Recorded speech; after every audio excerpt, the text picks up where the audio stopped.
Hey guys, welcome back to our channel. আজকের ব্লগটা আমি এখান থেকেই শুরু করছি। তোমরা নিশ্চয়ই বুঝতেই পারছো যে আমরা কোথাও একটা যাচ্ছি, বাট কোথায় যাচ্ছি সেটা দেখতে হলে তোমাদের পুরো ভিডিওটা শেষ পর্যন্ত দেখতে হবে, তবে বুঝতে পারবে কোথায় আমরা যাচ্ছি। দেখো এখানে আমরা বেরিয়ে পড়েছি, আমি বোন, মা আর এক জেঠিমা আছে। দেখো আমাকে কেমন লাগছে সবাই কিন্তু কমেন্টে অবশ্যই জানিও। সবাই মিলে যাচ্ছি এখন।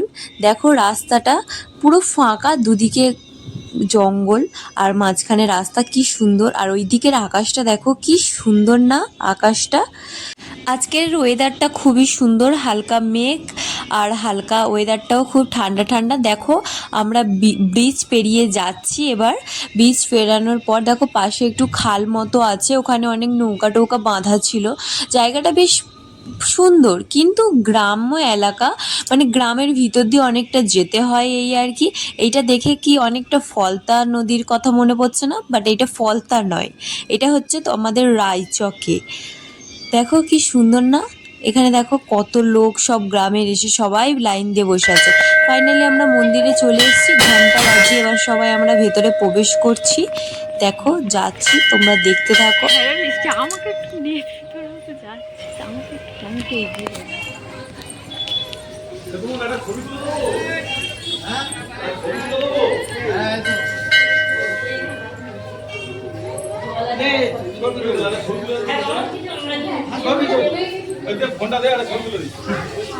এই হচ্ছে মন্দিরের প্রবেশপথ। দেখো কি সুন্দর লাগছে মন্দিরটা। এখন বিকাল বেলা, সন্ধে হতে হতে যায় সেই সময়।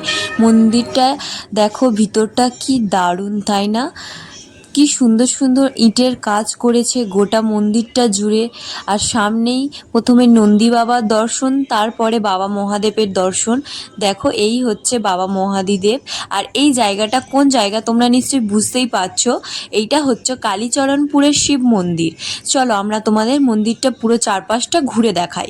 এইটা হচ্ছে মন্দিরটার চারিপাশ। আর পাশেই দেখো ওখানটায় হচ্ছে জাহাজ দাঁড়িয়ে আছে, ওটা হচ্ছে তোমার নদীর ধার। নদীর ধারের পাশেই হচ্ছে, মানে এটা রায়চক নদীর পাশেই হচ্ছে তোমার ওই কালীচরণপুর শিব মন্দিরটাই। বেশ সুন্দর একটা দৃশ্য, খোলামেলা জায়গা, চারদিকটা একটু বাগান মতো করা আছে, কিন্তু ওই দিকটাই যাওয়া যাবে না, শুধু মন্দিরটা এইটুখানি, ওই দিকটা পুরোটা ঘেরা। কিন্তু তোমরা শুধু মন্দিরটাতেই এসে ঘুরতে পারবে, ভিডিও করতে পারবে, ফটোও তোলা যাচ্ছে। এখন কেউ কিছু বলছে না আপাতত। আর দেখো সন্ধে হয়ে গেছে, তাই মন্দিরটায় আলো জ্বেলে দিয়েছে। আর আলো জ্বালার পর মন্দিরটা আরও সুন্দর লাগছে, তাই না? তোমরা বলো। আমরা একটু বাইরে বেরিয়ে একটু ফটো তুলে নিচ্ছি। দেখো সন্ধে হতে আরও কত লোক দর্শন করতে আসছে, দেখো তোমরা। আর মন্দিরের পাশেই দেখো এইগুলো কি একটা ফুল গাছ, আমি তো নাম জানি না, তোমরা যদি কেউ জেনে থাকো প্লিজ কমেন্টে জানিও। আর সন্ধেবেলা মেঘলা আকাশ আর নদীর ধারে দেখো কি সুন্দর মনোরম পরিবেশ একটা, কি সুন্দর, তাই না? এই দেখো বাইরে থেকে মন্দিরটা আরো সুন্দর লাগছে, তাই না?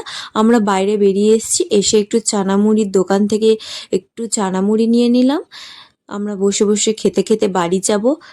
চিপস আর কিছু কোল্ড ড্রিঙ্কসও নিয়ে নিয়েছি, গাড়িতে বসে খেতে খেতে যাব আমরা। সেই মজা হবে। চলো গাইস, দেখতে থাকো ভিডিওটা। চলো এবার আমরা বাড়ি ফেরার পথে যাচ্ছি। দেখো এই হচ্ছে রায়চক নদীর ধার। রাত্রিবেলা পুরো নদীর ধারে দেখো লোক ভর্তি, যেন মনে হচ্ছে দীঘা, তাই না?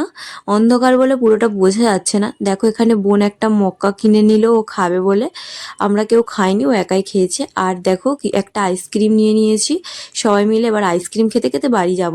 চলো গাইস, ভিডিওটা এই পর্যন্ত, শেষ পর্যন্ত দেখার জন্য